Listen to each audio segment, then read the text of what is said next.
Então, na aula passada, a gente viu sobre HD. E eu vou recapitular aqui para a gente chegar na memória e passar em diante. Então, começando aqui, em BIOS, que também tem o nome de memória ROM, né? Na verdade, é memória ROM que também tem o nome de BIOS. Muita gente chama essa pecinha que está presente na placa-mãe. Se você pegar uma placa-mãe, você vai ver uma pecinha dessa daqui. Às vezes um pouquinho mais difícil, porque ela está soldada e esses perninhas aqui são menorzinhas, mas está escrito BIOS em cima. Tá? E essa memória ROM ela tem 3 programas. O próprio BIOS, que é quando você liga o computador, essa aqui é a primeira memória que funciona. Só que para ela funcionar, o processador tem que estar ok e a memória RAM tem que estar ok, senão nem imagem dá. Ou seja, se você ligar um computador sem memória RAM, ou sem processador, ou sem os dois, não vai dar nenhuma imagem da BIOS, porque ela não é um processador, ela só é uma memória, como vocês podem ver aqui. E ROM significa memória somente de leitura, Reader Only Memory. Uma memória somente de leitura é aquela que você pode ler os dados, mas não pode alterar, excluir ou adicionar. No caso, um CD-ROM. Um CD-ROM exemplifica muito bem por que o CD-ROM você bota no computador e não consegue apagar os dados de dentro do CD-ROM ou até mesmo alterar os dados dentro do CD-ROM, porque ROM significa somente leitura. Você pode copiar para você os dados de um CD-ROM, você pode alterar os dados copiados, você pode excluir os dados copiados, mas você nunca pode fazer isso na origem dos dados, que é o CD. Lá ele é somente de leitura. Então, depois que você copiar para você, pode fazer tudo. Mas lá na origem, lá na fonte, você não pode fazer nada. Post é aquela janela preta, né, com um monte de detalhes escrito em branco, referenciando ali memória, processador, teclado, HD, dizendo que está tudo ok, portas USB, está tudo ok. E aí sim, a gente sai dessa memória e entra na inicialização do Windows, na inicialização do sistema operacional, que é onde aparece lá o carregamento do sistema. Quando a gente aparece lá a logo da inicialização do sistema, nós já saímos dessa memória aqui e fomos para essas duas memórias aqui. Todo o processo de carregamento é justamente os dados sendo copiados do HD em direção à memória RAM. Por isso que tudo a gente precisa esperar carregar. Vai abrir um programa, precisa esperar carregar. Vai abrir o sistema operacional inteiro, precisa esperar carregar. Vai abrir uma página da internet, você precisa esperar a página carregar. A única diferença que a página da internet tem aqui no nosso estudo é que a página da internet não vem do HD, e sim da nuvem ou da internet, mas chega aqui da mesma forma. Só muda a fonte. No caso do Windows, programas e arquivos pessoais do usuário são carregados daqui para cá. No caso de sites, é carregado da internet para cá. Mas tudo tem esse destino aqui, ó. Tudo tem esse destino. Como que essas peças funcionam? Essa daqui já está pronta, ela só vai diagnosticar, ligar os outros componentes. Como que essa peça aqui funciona? Eu tenho um exemplo aqui da aula passada, aonde nós temos um HD, como a gente pode ver, um disco rígido com uma agulha aqui. Eu fiz uma representação aqui do disco rígido, a agulha aqui, e coloquei no nosso dia a dia um exemplo de transferência. Então nós temos aqui uma foto, que ela é transferida para dentro do HD do nosso computador. E essa transferência, como é que ela funciona? Ela funciona aos pedacinhos, né? Por exemplo, aqui tem 3%, ou seja, poucos pedacinhos estão aqui dentro. Se tivesse aqui no meio, em 50%, estaria metade da foto aqui dentro. E depois que chegar aqui em 100%, significa que a foto inteira está espalhada em vários bloquinhos. Obviamente eu só botei 6 para facilitar a explicação. E como vocês podem ver, estão fragmentados. O 1, o 2, o 3, o 4, o 5 e o 6. E vocês devem estar me perguntando que quadradinhos coloridos são esses aqui embaixo, né? Embaixo do quadrado maior tem uns quadradinhos coloridos aqui. Isso porque funciona assim. Quando o primeiro fragmento ele entra no HD, ele é registrado no índice. Como vocês podem ver, o endereço dele está aqui, o nome e endereço do primeiro fragmento. E os demais, por exemplo, uma foto dessa daqui, uma foto gigante, ela pode ter milhares ou centenas de milhares de fragmentos. Imagina cadastrar cada um no índice do HD que fica aqui na MBR, na linha 0. Imagina cadastrar cada um aqui. E pior, para poder ler essa foto, teria que vir no MBR, consultar o primeiro, vir na MBR, consultar o segundo, vir na MBR, consultar o terceiro e assim por diante. Então, voltando, transmitir, fiz uma transferência, tudo no computador, transferência, tudo, até o movimentado da setinha do mouse, que eu preciso mexer no meu mouse, e isso precisa ser representado na minha tela e na tela de vocês, é uma transferência de informação. Porque enquanto eu solto o mouse, não está havendo transferência. Quando eu arrasto o mouse, houve uma transferência de informação. Tudo, até da tela, do aparelho de vocês, até os olhos de vocês, é uma transmissão. É uma transferência. Tudo no computador é através de transferência. Transferência de eletricidade. Transferência de elétrons. Então, aqui, a gente está vendo uma transferência aqui em tempo real que eu fotografei para a gente poder ver, dar exemplo. Essa foto, ela foi transferida aos fragmentos. E como você pode ver, ela está muito fragmentada. O primeiro fragmento, quando entrou, foi registrado no índice. E aí, o segundo, ele tem um quadradinho verde aqui que está até errado isso, né? Era para ser vermelho. Não reparei isso na aula passada. Esse quadradinho... Não. Tá tudo certo, tá? Eu que me confundi agora aqui. Então, vamos lá. O primeiro fragmento, que é esse aqui, ele está sendo gravado nesse endereço. Depois que você baixou essa foto inteira, você vai querer abrir a foto.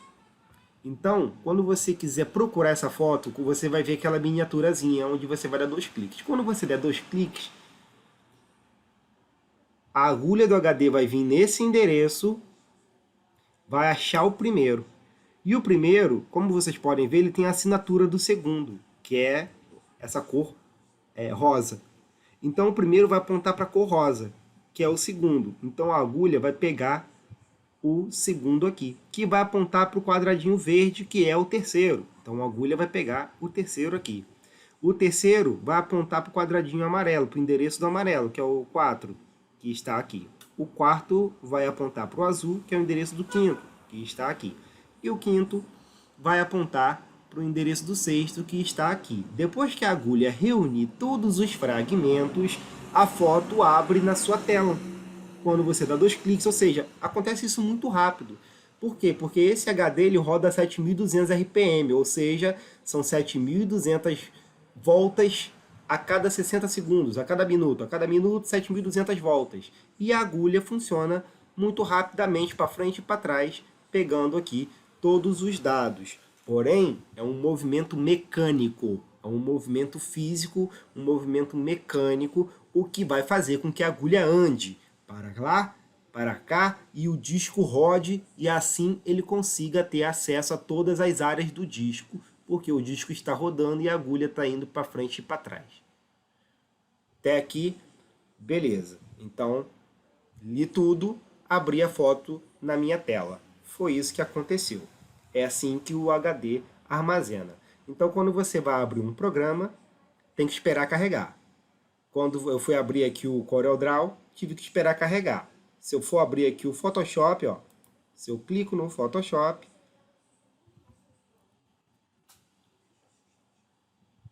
tá carregando. Você pode ver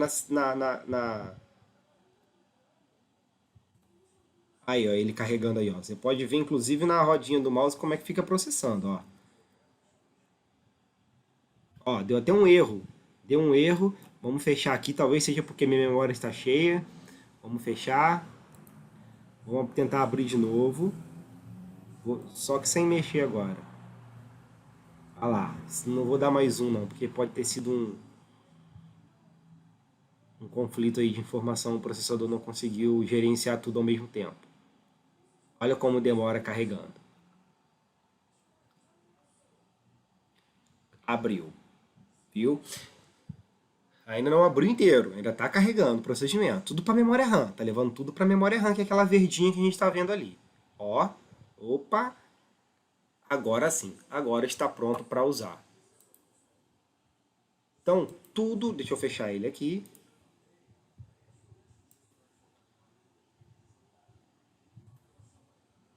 Então, tudo precisa da agulha trabalhando, tudo precisa da agulha trabalhando para poder carregar. Então, quando você abre um jogo, um aplicativo, um joguinho que seja no celular, você precisa esperar carregar. Ah, o celular tem HD? Na verdade, não. O celular tem como se fosse um pendrive fazendo a vez do HD. Né? Então, não tem agulha lá no pendrive. Tá? Mas é um processo similar. É um apontando para o outro também. Diferente da próxima que nós vamos chegar aqui, né? Que eu estou preparando para chegar aqui na memória RAM e a gente poder entender esse quadrado aqui. Daqui a pouco a gente chega nela. Ou seja, a memória de um pendrive, apesar de não ser mecânica, ela funciona de maneira similar de um HD, aonde um endereço aponta para o outro. Tá? Igualzinho a gente viu aqui. A diferença é que você não tem uma agulha física para acessar esses dados. Continuando, então, na aula passada a gente viu isso, né? Como a agulha lê os dados e tudo que é lido aqui é montado aqui na memória. Também fiz exemplo aqui de como mover arquivos de uma pasta para outra. Não vou entrar nesse assunto aqui agora, porque não é muito importante. Agora vamos chegar aqui na memória RAM. Primeiro, vamos analisar a lógica aqui da transferência. Se o HD ele é uma memória, por que a gente precisa da memória RAM? A gente sabe que um HD ele tem muito mais capacidade de armazenamento de dados do que uma memória RAM. Por exemplo, nós temos computadores hoje com de memória, vou dar até uma exagerada, tá? 32 gigabytes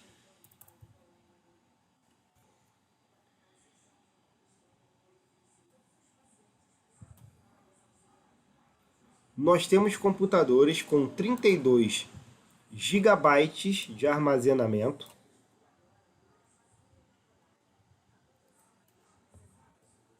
de memória RAM e HD,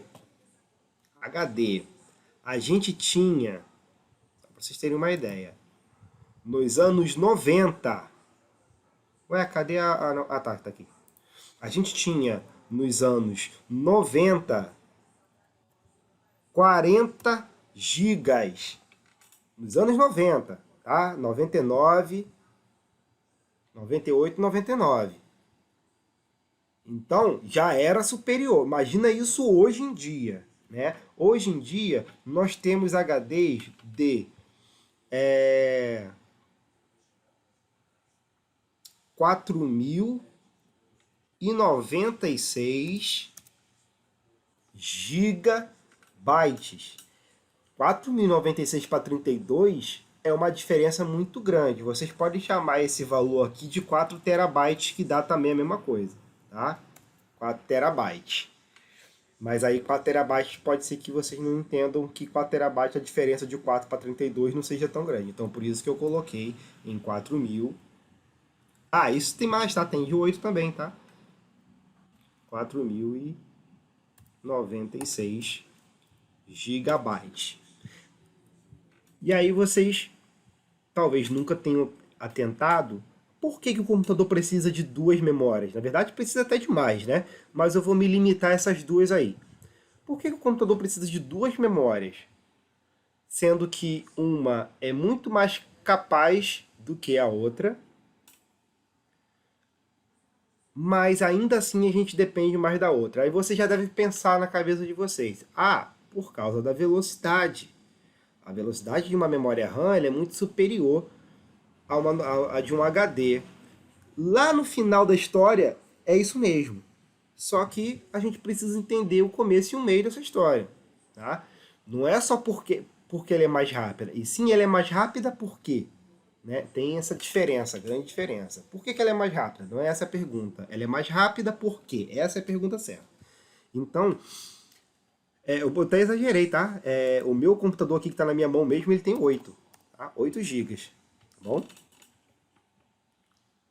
E é um computador com bastante memória. Tá?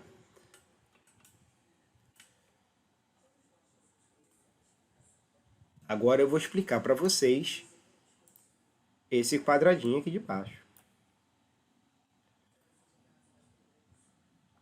A memória RAM, pessoal, ela não é só mais rápida, ela trabalha de uma forma diferente. Tá olhando essa tabela? A1, A2, A3, A4, A5, C1, C2, C3, C4, C5. Parece uma cartelinha de bingo, né? É mais ou menos assim que a memória na verdade é desse jeito que a memória ela se divide, porém não com esses nomes de A1, B1. Eu botei assim para ficar simples, tá? Mas cada banco da memória tem um endereço, né? Cada bloquinho desse cada quadradinho desse é um endereço de memória, geralmente por um número, uma quantidadezinha de 8 números e letras, se eu não me engano, que dá o nome de cada bloquinho desse, né? Então, botei bem simplesinho assim, ó, A1, A2, B3, B4, B5, D4, D5. A grande diferença, pessoal, da memória RAM para a memória HD é que não existe uma ordem. Você não vai do A1 para o A2 e nem do A1 para o B1. Você vai para qualquer lugar, a qualquer momento, sem diferença de velocidade. Ou seja, a velocidade da memória RAM para acessar o E5 é a mesma velocidade para acessar o B3, que é a mesma velocidade para acessar o C1, que é a mesma velocidade para acessar o B5 e para acessar o A1. É a mesma velocidade para acessar qualquer endereço. Isso porque a memória ela é sincronizada com a placa-mãe. A memória sendo sincronizada com a placa-mãe, ela parece... Sabe qual um outro exemplo que eu dou nesse caso aqui? Imagina que esses quadradinhos aqui fossem um prédio à noite. E esses quadradinhos coloridos fossem as janelas de apartamentos com a luz acesa. E esses em branco aqui seriam janelas de apartamento com a luz apagada. A qualquer momento, uma janela dessa pode acender. Qualquer, aleatória, tá? E qualquer momento, uma janela dessa acesa, que são os quadradinhos coloridos, pode apagar. Ou seja, apagou é porque excluiu aquele dado da memória RAM. Acendeu é porque entrou uma nova informação naquele banco da memória RAM, a qualquer momento, em qualquer endereço. Tanto é que o nome RAM significa justamente isso. RAM, apesar de ser muito parecido com ROM, os significados são completamente diferentes. RAM significa Random Access Memory, ou memória de acesso aleatório, ou randômico, se vocês preferirem. Memória de acesso randômico ou memória de acesso aleatório. Ou seja, o HD ele não pode ser aleatório, ele precisa ir do 1 para o 2, do 2 para o 3, do 3 para o 4, do 4 para o 5, do 5 para o 6, e não só isso, ele precisa andar. Esse movimento que o mouse está fazendo, a agulha faz. Ou seja, para acessar aqui pertinho da agulha o 3, na verdade ela vem aqui na MBR, né? Da MBR para acessar o 3 é muito longo.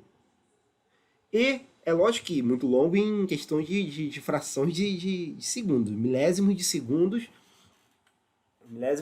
ou até mesmo nanosegundos, questão de nanosegundos. Mas tem diferença, é isso que eu estou querendo chegar. Vocês podem ver que daqui para cá é uma distância rapidinho chega, daqui para cá é outra distância, não é tão rapidinho que chega. Então, O HD, ele é físico, ele é mecânico, ele tem que seguir essa ordem. A memória RAM, não. Ela pode aparecer, como eu falei, é como se fosse um prédio com esses quadradinhos coloridos fossem luzes acesas de apartamentos. A qualquer momento eles podem apagar aleatório e esses que estão em branco seriam apartamentos apagados que podem acender a luz a qualquer momento também de forma aleatória. Com isso, é possível criar um ambiente virtual. Isso aí, pessoal, isso aqui ó, que eu estou selecionando é um ambiente virtual. Tudo isso aqui é virtual. Isso aqui é um mundo, tá? Só não é tridimensional, mas é um mundo, tá? É um mundo virtual. Eu vou sair daqui e vou no YouTube para a gente poder ver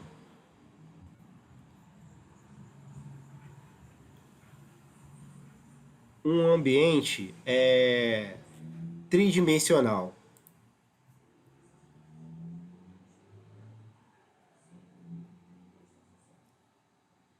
Tudo isso que vocês vão ver na tela nesse momento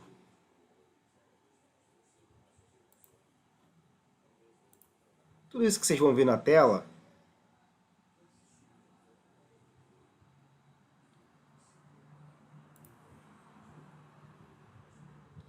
tudo isso que vocês estão vendo na tela nesse momento está na memória RAM. Aí você fala assim, caramba, então precisa ter bastante memória para poder criar esse mundo aí, né? Sim, precisa. No mínimo 16 gigas, tá? Não, no mínimo não, acho que com 8, no mínimo 12. Deixa eu pausar aqui, como assim? 12 gigas? Só existe memória de 1, memória de 2, memória de 4, memória de 8, memória de 16, memória de 32. Sim, se você coloca uma de 8 e outra de 4, você consegue fazer 12 gigas, tá? Desde que as frequências sejam iguais, daqui a pouquinho eu chego na parte de frequências, não tem problema. E de preferência também mesmo fabricante, não vai dar conflito não. Então 12 GB já dá para rodar esse jogo que está aí, né? Se for bem otimizado, até menos, tá? Até menos porque isso aqui também roda em videogame, e videogame não tem 12 GB de memória, tá? Videogame tem geralmente é 4 mais 4. 4 para sistema, 4 para jogo, ou acho que é 4 mais 6, alguma coisa assim. Tô bem por fora da quantidade de memória de videogame agora. Eu sabia, mas eu não lembro, porque tem muito tempo que eu não vejo isso. Mas como você pode ver, existe um grande mundo armazenado na memória. E aqui vocês estão vendo o processador trabalhar bem. Por quê? Porque você está vendo tudo que está em movimento, tudo que está em movimento é produzido pelo processador, tá? Porque se sai de um ponto para o outro, até esse balançada dos galhos aqui, se sai de um ponto para o outro, precisa ser processado. Se estiver parado, para você ter ideia, quando você pega um jogo e analisa o processador com o jogo parado, o processo está baixinho, lá em 3%, 4%, vai depender muito da dinâmica do cenário que está no momento. Se for calmaria é uma coisa, se for movimentos bruscos é outra. Só para vocês terem uma ideia, sabe como é que os caras no YouTube fazem para estressar a placa de vídeo do computador? Eles entram num jogo que tem uma imagem muito bonita, espalham bomba todo o cenário, papo de 30, 40 bombas pelo cenário, e explodem tudo de uma vez. Geralmente o jogo fecha, ele que é o que o pessoal chama de cracha. O jogo cracha, some e você precisa recarregar tudo do início do zero. Porque você atingiu ali uma informação que nem o processador nem a memória estavam pronta para poder para poder suportar. Aí vocês devem pensar, poxa, mas os caras que fizeram o jogo não previram isso? Cara, eles fazem o que pode. Eles fazem o que pode, mas eles sabem também que tem muita gente que vai querer zoar, vai querer testar as coisas. E às vezes isso não é nem a questão do programador do jogo, às vezes é a questão do computador que o jogo está rodando. Então se o computador for um computador muito forte, ele vai até aguentar, sim, estourar as bombas todas ao mesmo tempo e o processador dá conta. Isso também não vai do jogo que o cara fez, vai do computador que você está utilizando, da máquina que você está utilizando. Tanto é que esse tipo de coisa nem dá para fazer em videogame. Por quê? Porque videogame ele se protege contra esse tipo de, de atitude, né? Você não vai conseguir entrar em modos onde você vai ter essa calma toda para poder fazer esse experimento. Dá para fazer, mas é bem mais difícil. Então tudo que a gente está vendo aí, ó, está sendo processado, todo o movimento está sendo processado. Só para vocês terem uma ideia, tudo que está para trás, tudo que está ficando para trás, some, tá? Nada é processado. Tudo que não está na tela, que está além da sua esquerda, que vocês estão vendo, e além da direita, e o que está para trás, não está sendo processado. Só vai ser processado de acordo com o que você vira a câmera. Isso nem todo jogo adota, mas boa parte dos jogos fazem isso. Então, o cavalo já não está sendo processado mais. Por quê? O cavalo saiu da tela. Se ele voltar a olhar para lá, aí sim o cavalo vai ser processado de novo. Não tem por que o processador ficar processando o cavalo se ele não está nem em cena. E isso, antigamente, ocasionava vários defeitos na imagem.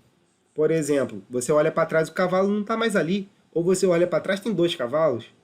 Isso acontecia muito com jogos. Obviamente que eles vão aprimorando a programação e esse tipo de coisa não acontece mais. Mas, se você pegar jogos antigos, da época do PlayStation 2, por exemplo, isso acontecia muito.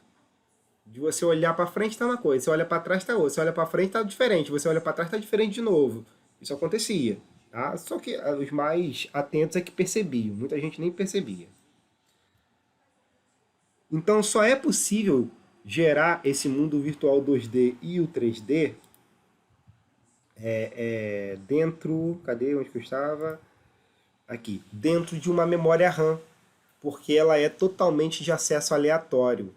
E ela é sincronizada com a placa-mãe, que é sincronizada com HD. Então tá todo mundo ali falando na mesma língua, na mesma velocidade.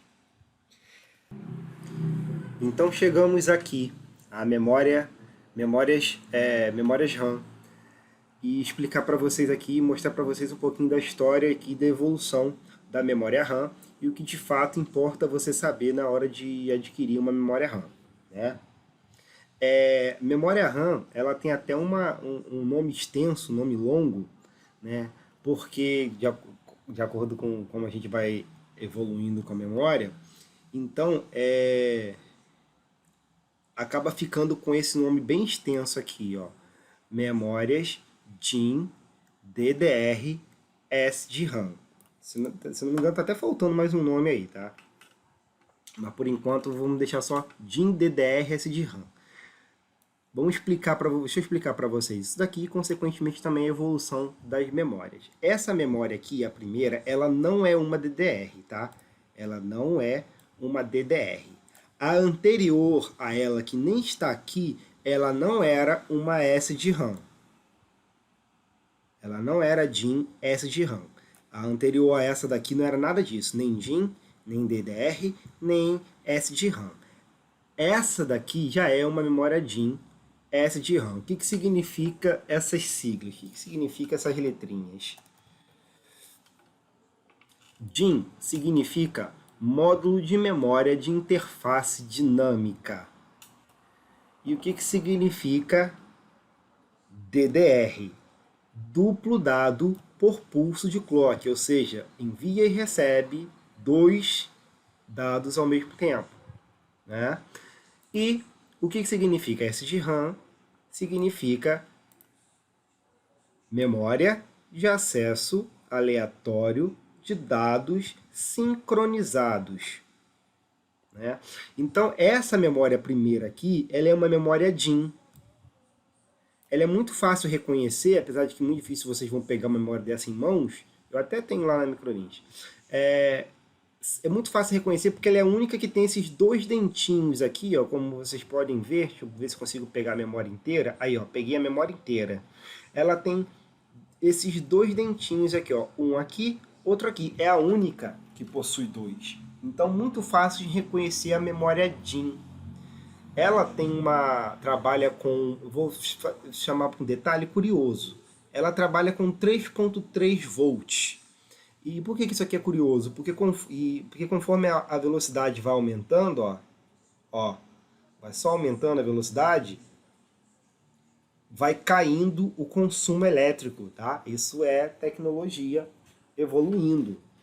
Isso é muito interessante, é curioso, mas vamos lá, vamos ao que importa aqui. Esses dois chanfres, eles servem para duas coisas.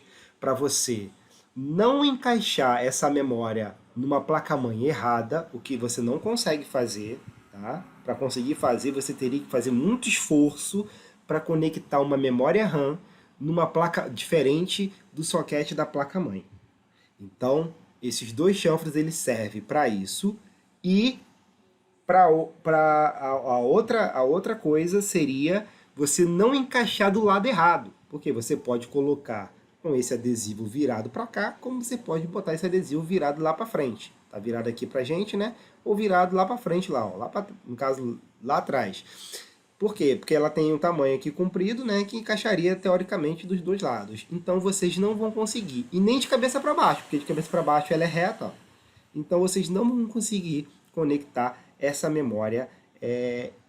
Mesmo que a placa-mãe esteja certa, vocês não vão conseguir conectar essa memória lado contrário. Só vai entrar do lado certo.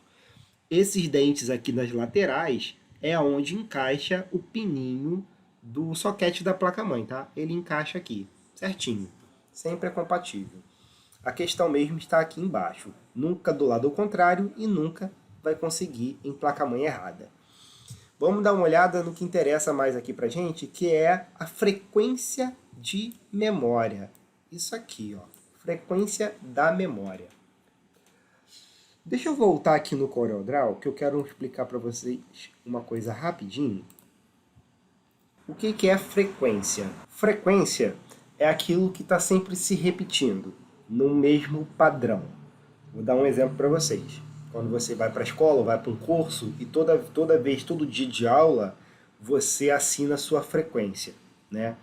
Outra coisa que a gente pode ter aqui como frequência, ondas de rádio. As ondas se propagam utilizando-se de um mesmo padrão e um mesmo transportador, né? Pode ser por um fio, pode ser pelo ar, né? Como rádio, como a gente tem, por exemplo, telefone celular. Então, frequências são ondas ou tudo aquilo que se repete num padrão. Até um aplauso, né? Um bater de palma gera tanto uma frequência visual, porque você vê a palma batendo uma na outra, quanto uma frequência sonora, que é o que você escuta, né? E uma frequência invisível também, né? Porque gera uma frequência invisível, tanto é que se tiver um microfone perto, ele capta aquela frequência invisível e transforma aquilo em som também, no alto-falante. Então frequência é tudo aquilo que se repete. Então a gente usa muito frequência no computador, porque tudo é transferência. E qual é a frequência que cada transferência tem? Frequência é tudo aquilo que se repete. Tudo no computador utiliza-se de transferência do ponto A para o ponto B. Qual é a frequência que um dado faz para atravessar do ponto A para o ponto B? Lá fora, eles chamam isso de clock. Então vocês podem ver esse nomezinho aparecer ou até ouvir muito falar em vídeos do YouTube. Frequência e clock. Isso é medido em hertz. Opa. Isso é medido em hertz, tá? Um pulso é 1 hertz. Um pulso é 1 hertz. Mais de 1000 pulsos a gente chama de 1 kHz.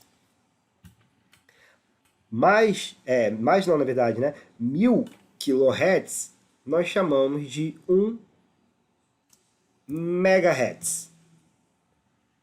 E mais de 1000 MHz, coisas que vocês só vão ver na informática, gigahertz, né?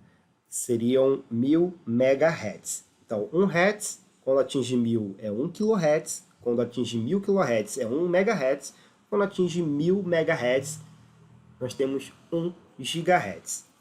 E tudo isso aqui significa para a gente como se traduz para a gente de uma maneira, a grosso modo falando, velocidade. Ou seja, quanto mais frequência ou clock, mais velocidade você vai ter naquele produto ali. É a última coisa que deve ser observado? Quanto mais velocidade, melhor? Nem sempre. Por exemplo, não adianta você botar um motor de Ferrari num Fusca que você não vai conseguir controlar. E aí vai ser inútil. Então, na informática, a gente também tem essa tendênciazinha. Nem sempre o maior clock significa que o resto em torno vai ser melhor. Existe aí uma conversação, existe aí uma harmonia entre os periféricos. A gente vai falar de clock e megahertz, 1 GHz, vou até botar aqui, ó, 1 GHz é igual a 1000 MHz. Mesma coisa. Então, sabendo que frequência clock e gigahertz ou megahertz significa velocidade, a gente agora pode voltar para aquela parte da memória e entender o que significa o megahertz e que isso está ligado diretamente com a velocidade. Inclusive, pessoal, daqui a pouquinho eu vou dar um exemplo de velocidade e espaço de armazenamento. Já já eu volto aqui para o CorelDRAW. Então a gente tem aqui um pente de 100 MHz. Isso aqui é um outro pente, tá? É um pente mais caro. Então você chegava na loja, você tinha, sei lá, três frequências diferentes de memória que você poderia escolher. Não era bem assim, tá? Até hoje, por exemplo, vocês vão ver que não é bem assim. Você não vai chegar, vai encontrar os três. Acontece da seguinte forma: primeiro chegar essa aqui no mercado, aí todo mundo que vai montando um computador novo, com padrão novo de memória, utiliza essa frequência aí, né? Aí conforme passa um ano e meio, às vezes 2, essa memória começa a ficar cada vez com preço mais popular, e aí acaba que ninguém usa mais essa daqui, porque a diferença de preço é muito baixa, a diferença de preço, e aí fica cada vez mais popular essa memória aqui, por ser mais rápida. Lembra que eu falei? Quanto mais megahertz, mais rápida ela é. E, seguindo essa lógica, daqui a pouco essa aqui começa a ficar popular e as lojas começam a comprar mais essa memória, o que significa que você vai ter essa daqui mais para comprar. Quando a gente começa a ter essa aqui nas lojas para comprar, essa daqui já está quase extinta. É difícil achar. Só vai conseguir achar estoque antigo, né? E você vê um papo aí de 5, 6 anos de diferença. Essa daqui já vai estar extinta, vai ser muito difícil encontrar, e também às vezes não tem nem por que você encontrar essa daqui, tá?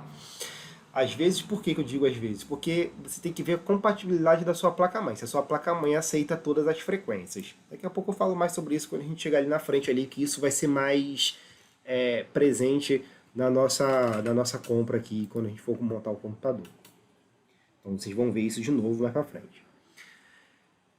E aí essa memória ela não pôde evoluir mais, né? A memória DIMM, como vocês podem ver, memória de módulo de interface dinâmico, é o que significa DIMM.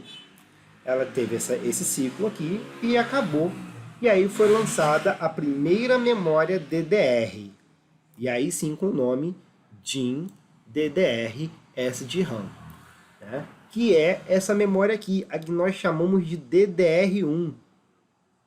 Essa memória aqui. Dê uma olhada, ó, DDR, que eu chamei de DDR1 aqui. Na época você não precisava falar que era DDR1, porque só existia uma memória DDR. Só quando lançaram a memória DDR2 é que você tinha diferença entre a 2 e a 1. Como vocês podem ver, um consumo de eletricidade menor, tá aqui. uma diferença no encaixe, como vocês podem ver. Olha a diferença dessa para essa. Ó, não é nem na mesma direção, ó. Não é nem na mesma direção. Então, não encaixa uma no lugar da outra. Simples assim. E as frequências da memória são essas aqui, ó. 266 MHz, 333 MHz, 400 MHz, né? Só que por que eu dividi entre real e efetivo? Qual foi o motivo dessa distinção aí entre real e efetivo? Lembra que ela é uma memória DDR, o que significa que ela envia 2 dados por pulso de clock. Então, são 2 dados por pulso de clock. Então, se você tem uma de 133 DDR, na verdade, você vai ter uma de 266. Tá?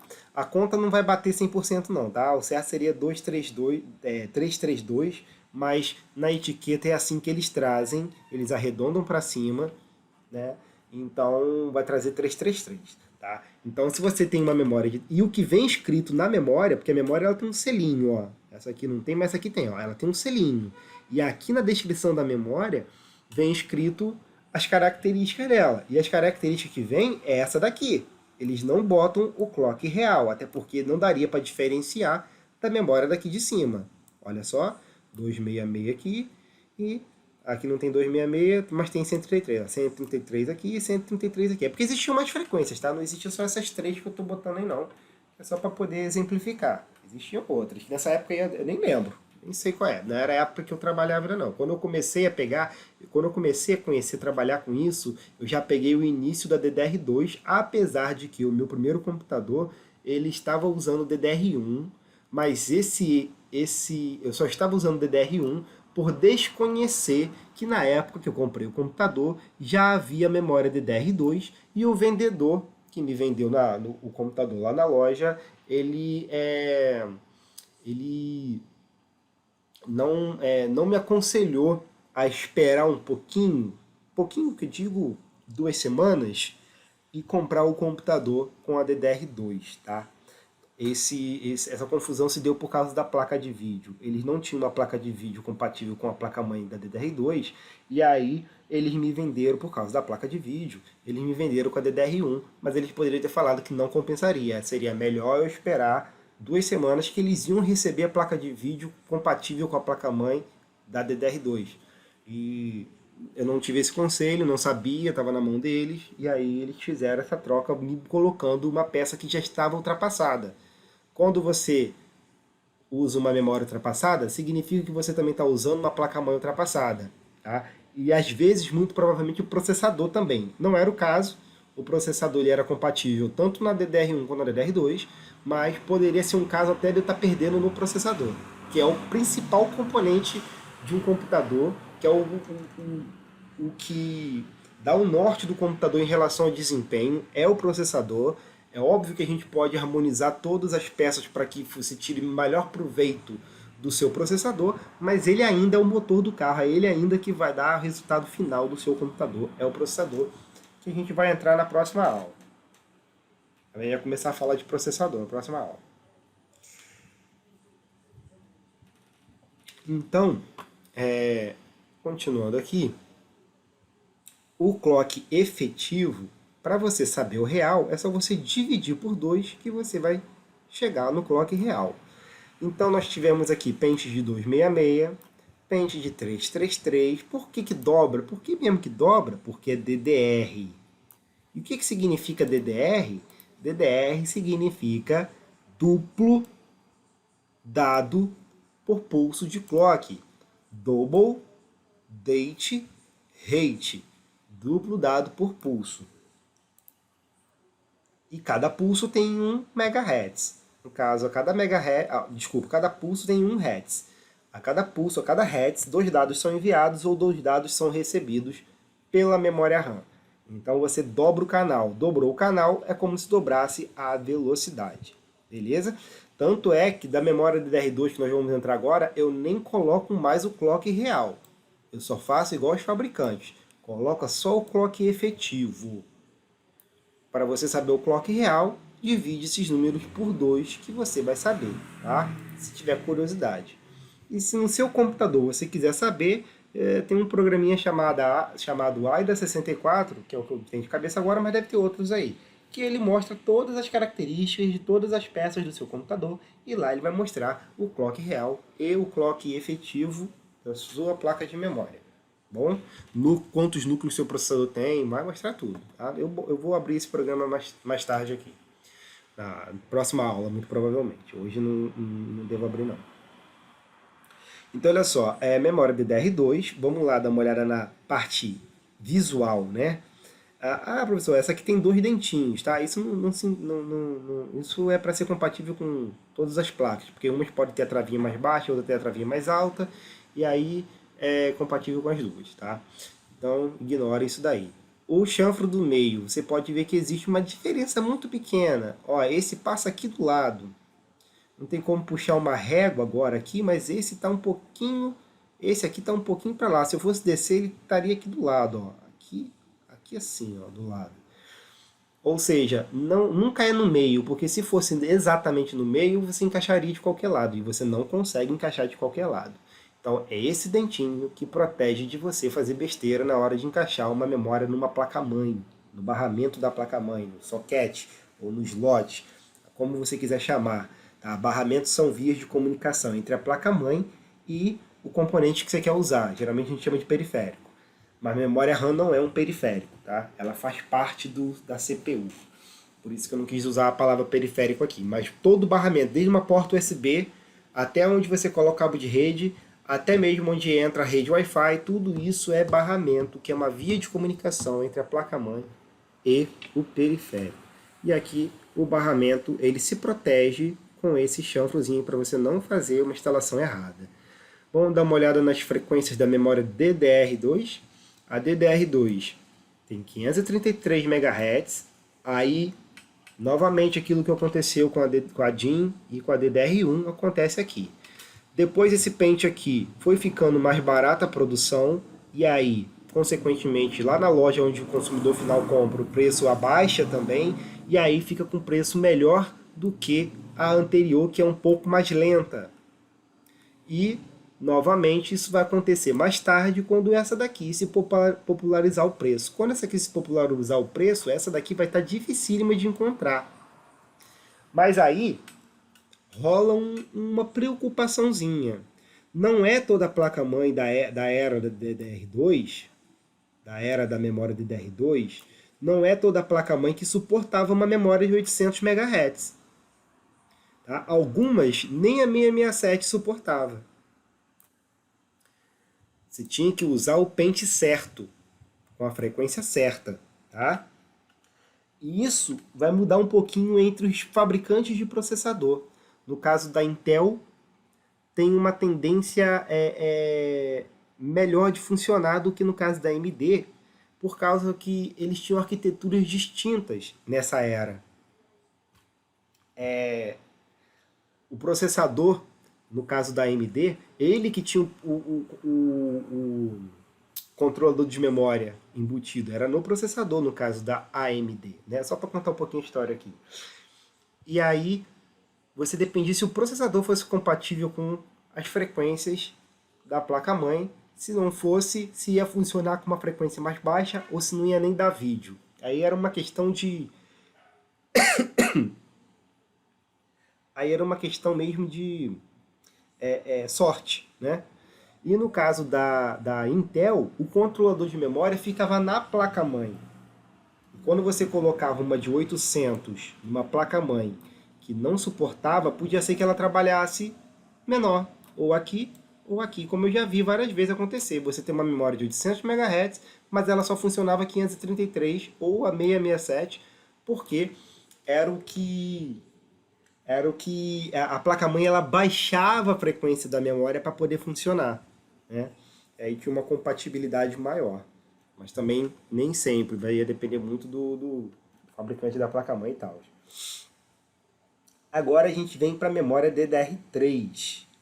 Como vocês podem ver, um chanfrozinho mais ainda para a lateral do que aqui, o que impede o encaixe incorreto, e frequências superiores, frequências efetivas, não são frequências reais. 1066, 1333, né? 1600 MHz, 1866. Essa daqui, inclusive, é mais cara. Essa daqui a gente consegue encontrar com certa facilidade. Ah, só para nortear vocês, já temos a memória DDR4, tá? Estamos aqui. Não tem mais nenhuma para baixo, ó. Acabou. Por enquanto. Então, essa memória aqui ainda se encontra com certa facilidade. Essas três aqui se encontram com certa facilidade. Existe uma diferença de preço entre elas. Tá bom? Ah, professor, meu computador ele é uma DDR3. Então, eu vi lá que a minha é de 1066 MHz. Eu abri o computador e olhei na etiqueta. Ou então eu rodei o AIDA e vi que o AIDA apontou que a minha memória trabalha com 1066 MHz. Eu posso comprar uma de 1866 MHz, instalar no meu computador e ter uma memória superior, uma memória mais rápida? Você vai ter que olhar se a sua placa-mãe suporta essa frequência aqui. Ela pode até não suportar essa, mas provavelmente vai suportar essa daqui, que já é uma grande, uma grande evolução da 1066 para 1600, né? Vamos combinar. E aí você dá uma olhada no manual da placa-mãe, no site, no manual que eu digo, você entra na especificação do site, pega o modelo da sua placa-mãe, digita lá no Google, vai nas especificações e você vai ver qual as frequências que a sua placa-mãe suporta. Depois eu vou fazer isso com vocês também, tá? Mas quando a gente estiver procurando para comprar. E atualmente nós temos essas memórias aqui, DDR4, e quais são as frequências mais populares no momento? Eu acredito que seja essa aqui, ó. No momento a gente está na verdade nessas duas, né? Porque não é todo processador, tá, que é compatível com essas frequências aqui. Então hoje em dia a gente tem que olhar no processador, tá bom? Vou fazer uma experiênciazinha. Vamos entrar aqui na internet. Vamos entrar num site de compra de peças e vamos ver qual memória DDR4 que a gente consegue achar. Eu só vou digitar DDR4.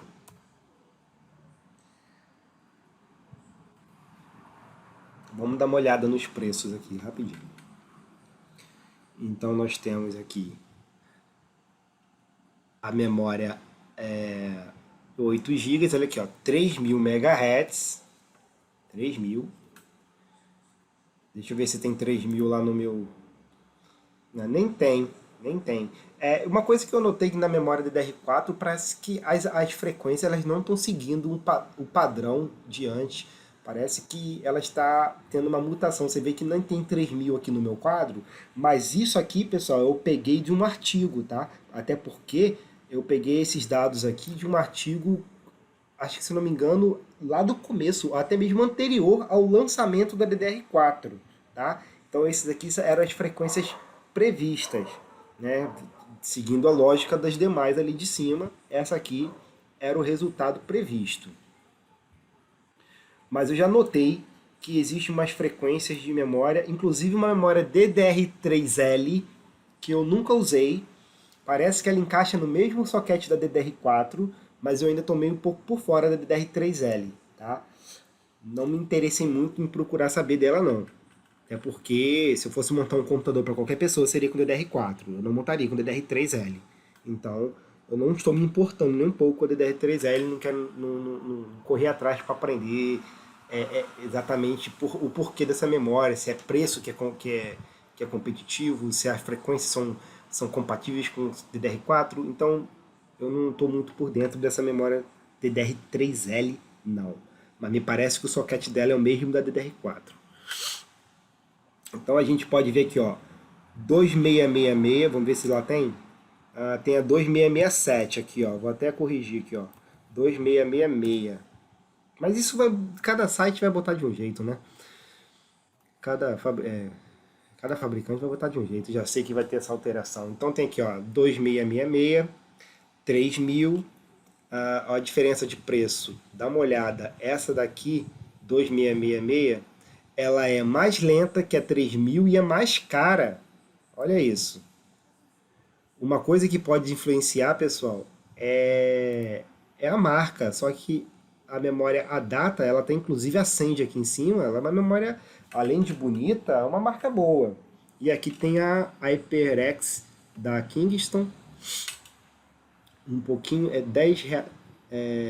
20 reais mais cara, tô vendo só pelo preço de à vista, tá?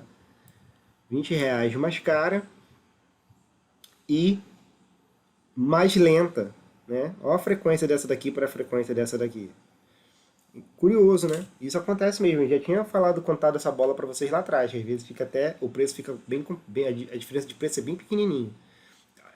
Às vezes até invertido, né? A mais potente mais barata do que a mais lenta. Essa daqui é uma de 2.400 e é 10 reais mais cara ainda do que a de 3.000. Só que não é toda a placa-mãe e todo processador que vai ser compatível com a de 3.000. Esse é o problema que a gente tem que ficar atento. Tá bom? E aqui embaixo já é placa-mãe. Então olha só, eu vou clicar nessa placa-mãe aqui para ver quais são as frequências que a placa-mãe suporta. Tá aí uma placa bem bonitona. Olha quantas conexões que ela tem. Calma aí, gente.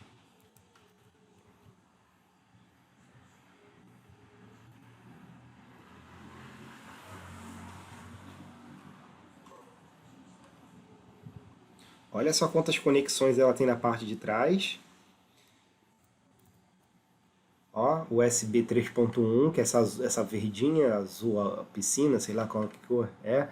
A geração 2, né? A 3.1 geração 1, que é essa azul. A outra aqui do lado, eu não estou conseguindo ver por causa desse anúncio aqui. Cadê? 3.1 geração 1 também. HDMI 2.0. D-Sub VGA. DVI, ou seja, dá para colocar até 3 telas, mesmo sem placa de vídeo você pode usar 3 telas. Mouse e teclado PS2 que estão voltando, né? Isso aqui é bom, eu gosto. Para manutenção é ótimo. Bastante porta USB. A placa de áudio aqui e a placa de LAN, que é a LAN é a rede local. Mas vamos lá o que interessa. Vamos descer aqui. Então aqui, memória. Vamos dar uma olhada. Memória, ela suporta 4 DIN, tá vendo? Como que todas as memórias são DIN. Máximo de 64 GB, ou seja, não pode colocar mais do que 32 por banco, se bem que são 4 bancos, né? Tem que até ver direitinho se são 64 por banco, se são 16 por banco. Às vezes o máximo que ela suporta é 16 por banco. Não adianta botar 2,32, mas isso tem que estudar melhor, tá? Ela suporta DDR4 ó, de 3.466 com overclock, 3.200 com overclock, 3.000 com overclock, 2.800 com overclock, 2666 não precisa de overclock, 2.400, 2.133. Olha só, ela abraça bastante frequência. Aí você deve estar me perguntando, professor, o que é overclock? Só uma palhinha rapidinho, vou explicar isso depois melhor. Voltando aqui no CorelDRAW, isso aqui é um clock. Lembra? Digamos que essa memória aqui, ela trabalhasse com 1000 MHz. Aí você pega esse 1000 MHz e aumenta para 1500 MHz. Vou botar aqui 1333 MHz. Você pega 1000, que é o clock original do fabricante, e aumenta o clock dela para 1333. O que você está fazendo? Você está fazendo uma sobrecarga, que é o que significa overclock. Não é nem sobrecarga, né? É uma sobrefrequência, um sobreclock. O que nós chamamos de overclock, um clock acima daquele que o fabricante estipulou. Né? No caso, o overclock ele vai estar sendo feito na placa-mãe. Você vai colocar uma memória... Você pode, por exemplo, colocar uma memória de 3.000 MHz e originalmente ela não vai funcionar a 3.000. Você vai ter que entrar lá, Danilo, como você perguntou, negócio de setup eu fico meio confuso. Vai ter que entrar lá no setup da placa-mãe e botar para funcionar 3.000, fazendo a placa-mãe utilizar um overclock. Tá? É mais ou menos assim que existe o procedimento. As demais você nem precisa mexer. Eu até tenho certa dúvida se você precisa mexer aqui ou se a própria placa-mãe não faz overclock automático. Tem até essa dúvida. Mas, de qualquer forma, é muito fácil fazer, muito simples. Ela é uma placa-mãe para processadores Ryzen da segunda geração.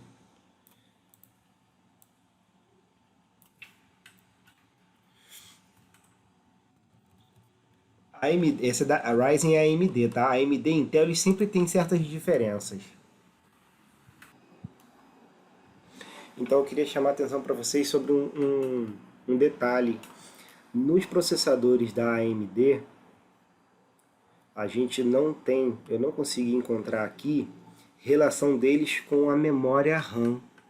Vamos lá, aqui nós temos especificações, CPU 4 núcleos, vamos dar um zoom aqui. São 4 núcleos de processador, como se fossem 4 processadores em um. O clock base, que é a frequência 3.5 GHz, que é uma frequência bem legal. Memória de 4 MB interna no processador. É tipo uma memória RAM. A memória cache é como se fosse uma memória RAM, só que infinitamente mais rápida e também infinitamente menor. Temos 4 threads, que seriam núcleos físicos, onde você poderia até dizer que esse computador é um computador de 8 núcleos. 4 físicos e 4 simulados. Ele tem um booster de clock que vai de 3.5 para 3.7. TDP é a quantidade de energia que ele consome, 65 watts, o que é muito bom. Antigamente eles chegavam a pegar 125 watts. Aqui, como eu falei para vocês, um computador, um GPU...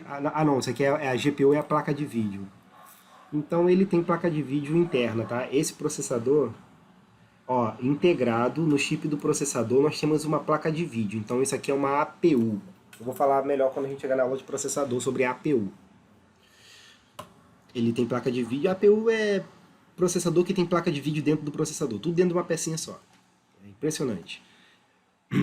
Com a frequência distinta, inclusive, de 1100 MHz, né, ou 1.1 GHz, se vocês preferirem. Aqui é o modelo da placa de vídeo que tem lá dentro. Conteúdo da embalagem, garantia, peso, blá blá blá. E a gente não viu aqui nada relacionado à memória RAM. Olha a diferença quando a gente vai para um processador da Intel.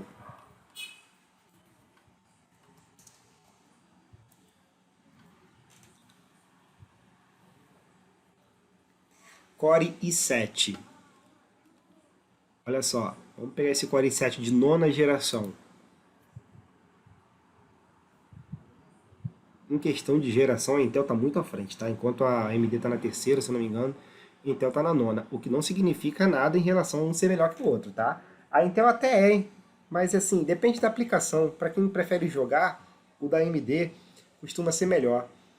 Tem algumas tecnologias, mas hoje em dia a Intel também já tem tecnologia que supera, então é uma briga ali bem boa. No preço, principalmente, a AMD leva muita vantagem.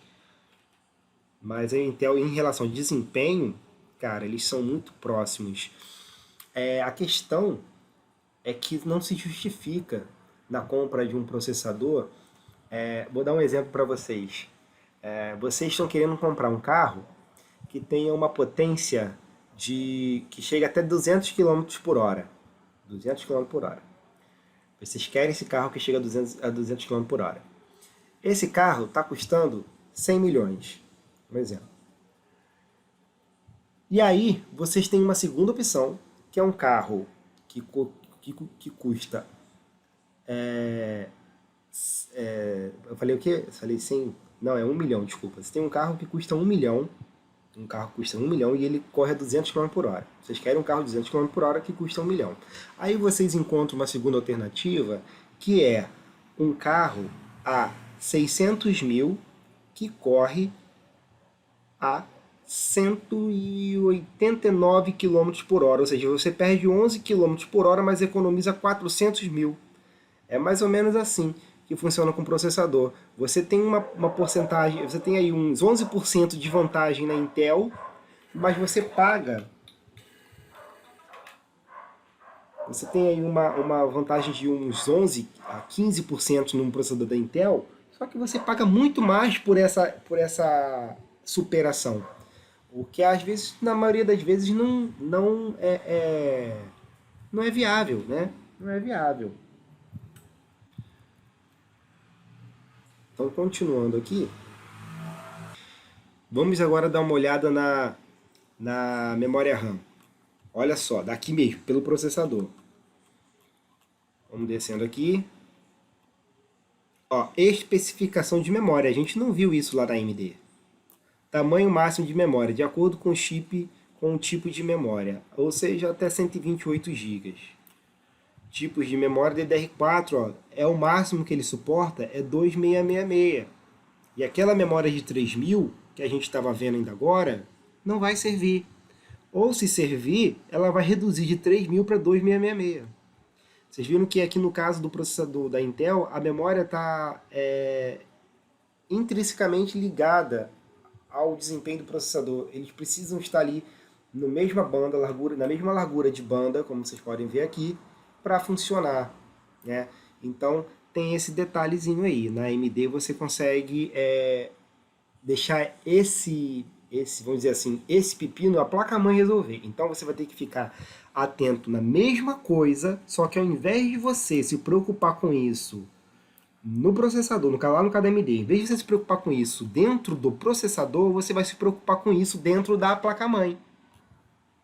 Tem essa diferença. Antigamente não tinha essa diferença. Para ser sincero, eu fiquei por dentro dessa diferença dando aula há poucos meses atrás. Pouquíssimo tempo atrás, que ano passado, que eu fui me dar conta disso.